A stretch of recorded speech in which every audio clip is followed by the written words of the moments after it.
मुनिवर, आपके अनमोल वचनों के कुछ अंशों को सुनकर हम आपके कृतज्ञ हैं।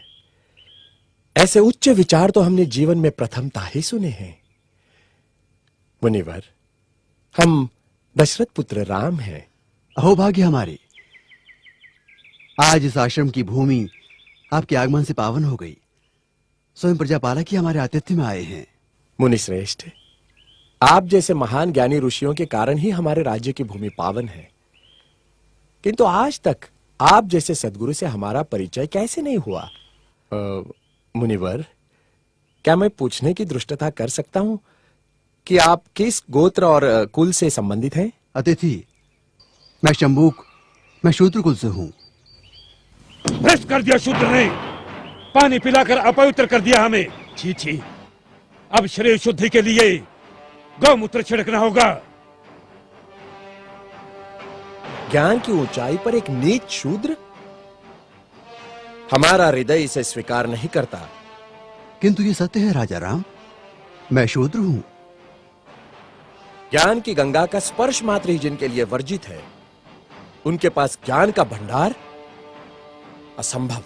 तभी तो राम राज्य में अराजकता फैली है। राम, क्या आपको ज्ञात है कि धर्मानुसार आपका अपराध जघन्य है? मेरा अपराध? क्या शूद्र का ज्ञान प्राप्त करना अपराध है? हाँ, अपराध है, जिसके कारण हमारे राज्य में एक ब्राह्मण पुत्र की अल्पायु में मृत्यु हो गई। हे कर्तव्यनिष्ठ राम, बड़े ही दुख के साथ मुझे कहना पड़ रहा है कि निष्कारण ही आप मुझे ब्राह्मण पुत्र की मृत्यु का दोषी ठहरा रहे हैं, जिस घटना से मेरा कोई संबंध नहीं, उसका मुझ पर। राजा राम, मैं न कहता था जिसका जो कार्य है वही कार्य उसे करते रहना चाहिए, नहीं तो ये शूद्र भी एक दिन अपना सर उठाकर हमको ज्ञान पढ़ाएंगे। राजा राम, तुमको असंगत कहेंगे। शंभुक, तुमने धर्म की मर्यादा का उल्लंघन किया है। मैंने किसी धर्म की मर्यादा का उल्लंघन नहीं किया है। मैं एक ही धर्म को मानता हूं, वो धर्म है प्रकृति का धर्म, और उसके अनुसार सभी मानव समान हैं। न कोई ब्राह्मण है, न कोई शूद्र है। देखा इसकी जीवा कैसी लप लपा रही है। भविष्य में शास्त्र धर्म की शिक्षा लेकर तुम राजा राम को ही आह्वान दोगे। ऋषि, हमें किसी राजसत्ता और वैभव की लालसा नहीं है। हमें तो सिर्फ एक मानव जैसा जीवन व्यतीत करना है, और फिर बस समाप्त करो तुम्हारे वचन। 2 अक्षर क्या पढ़ लिए, हमें ही ज्ञान की भाषा सिखाने लगे। राम, ये अपराधी है और इसे दंड मिलना ही चाहिए, नहीं तो ऐसे पापियों के कारण हमारे राज्य में आपत्ति आ सकती है। आपके धर्म की पाप और पुण्य की कल्पना से मैं अच्छी तरह परिचित हूं। वो सारा पाखंड आपने अपने स्वार्थ के लिए रचा है और सारी प्रजा को मूर्ख बना रहे। अपनी वाणी को रोको शंभुक। हम अपने परम पूज्य गुरु का और अपमान नहीं सह सकते। तुमने धर्मोल्लंघन किया है, जिसके कारण हमारे राज्य में एक ब्राह्मण पुत्र की अल्पायु में मृत्यु हो गई। हम अपने राज्य के ब्राह्मणों को और व्यथित नहीं कर सकते शूद्र। किंतु ब्राह्मण पुत्र की मृत्यु का कारण मैं कैसे हो सकता हूं? हे राजन, बड़ी नम्रता से दुस्साहस कर रहा हूं।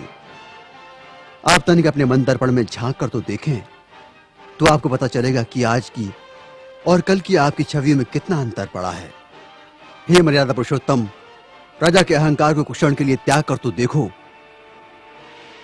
मुझे स्वप्न में भी आशा नहीं थी कि देवताओं के मान्यवर दशरथ पुत्र राम का इतना नैतिक पतन हो जाएगा।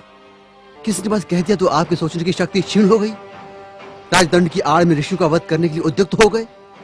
दोषी मैं नहीं राजा राम, अपितु ब्राह्मण पुत्र की मृत्यु के लिए दोषी आप हैं। अपनी विष उगलती जिह्वा को रोको शंभुक। मुझे भयभीत करने की चेष्टा न करो राम। जब जब किसी शूद्र ने परंपरागत सामाजिक दास्तां की बेड़ियां तोड़ने की चेष्टा की, तब तब धर्मांधों ने उसकी हत्या कर दी। मुझे मृत्यु का भय नहीं राम। एक शंभुक जाएगा तो दूसरा शंभुक निश्चित ही पैदा होगा। शंभुक, मैं राम, स्वाभिमान और स्वतंत्रता का लघु जीवन भी दास्ता और अपमान से भरे दीर्घायु से कई गुणा सुकर है। अब यदि एक भी शब्द तुम्हारे मुख से और निकला तो